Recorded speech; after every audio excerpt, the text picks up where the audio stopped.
Hello दोस्तों, आपका हमारे यूट्यूब चैनल चक दे इंडिया में स्वागत है। आज का हमारा टॉपिक गौर वंश से है। गौर वंश को ही इसको जो है संसवनी वंश भी कहते हैं।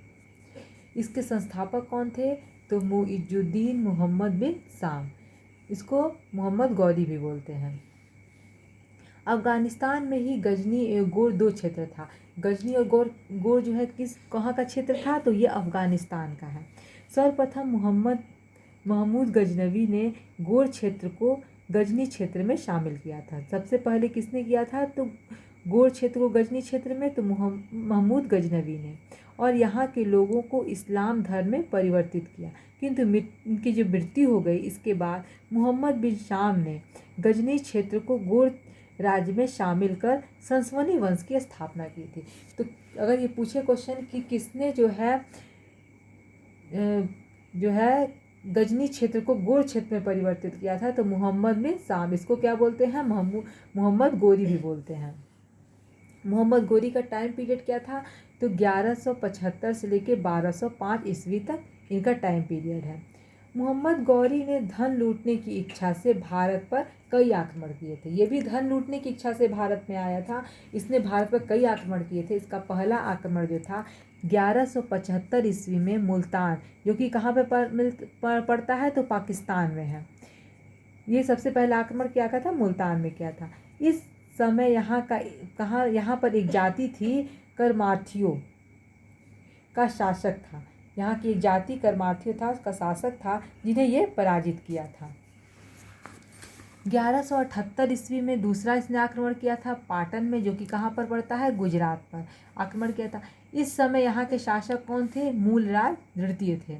इन्होंने अपने भाई भीम द्वितीय को सेनापति बनाकर भेजा, और इन्होंने अपनी माता नाइला देवी के सहयोग से मोहम्मद गौरी को आबू पर्वत, ये कहाँ पर है? राजस्थान में, के निकट पराजित किया था। तो सबसे पहले इनको पराजित किसने किया था? तो ये मूलराज द्वितीय, जो कि भीम तृतीय को सेनापति बनाकर भेजे थे, और अपनी माता जो नाइला देवी के सहयोग से मोहम्मद बिन गौरी को आबू पर्वत पर, जो कि राजस्थान में है, पराजित किया था। यह मोहम्मद गौरी की पहली और सबसे बड़ी पराजय थी।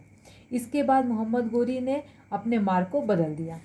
उसके बाद आता है तराइन का प्रथम युद्ध। ये कब हुआ था? 1191 में।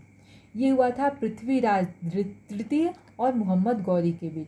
पृथ्वीराज तृतीय को ही पृथ्वीराज चौहान कहते हैं। इनका एक नाम राय पिथौरा भी है। इस युद्ध में मोहम्मद गौरी क्या की? पराजय हुई थी। इसमें पृथ्वीराज तृतीय विजय हुए थे और मोहम्मद गौरी पराजय हुआ था। उसके बाद तराइन का द्वितीय युद्ध आता है। ये हुआ था 1192 में, ठीक इसके एक साल बाद। इस युद्ध में मोहम्मद गौरी ने पृथ्वीराज तृतीय को पराजित कर बंदी बना लिया और बाद में इनकी हत्या कर दी। इसके बाद आता है चंदावर का युद्ध, जिसको कन्नौज का युद्ध भी बोलते हैं। ये है 1194 में ईस्वी में हुआ था।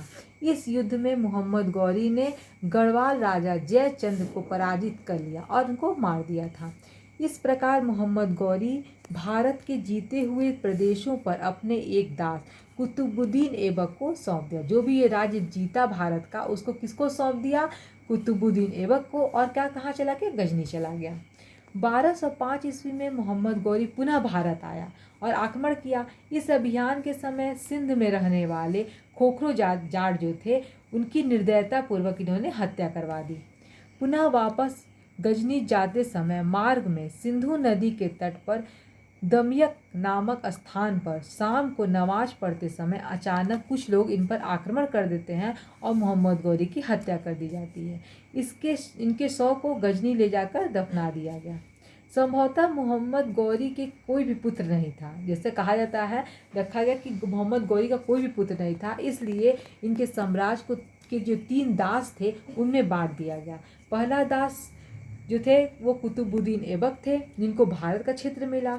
दूसरे दास थे नासिरुद्दीन कुब्चा, इनको सिंध प्रांत मिला, सिंध का क्षेत्र मिला। और तीसरे थे ताजुद्दीन यद्दौला, इनको काबुल का क्षेत्र मिला। इस प्रकार कुतुबुद्दीन ऐबक ने एक नया वंश, गुलाम वंश की स्थापना की थी। अगर आपको हमारा वीडियो अच्छा लगे तो प्लीज़ लाइक, सब्सक्राइब और शेयर करें। धन्यवाद।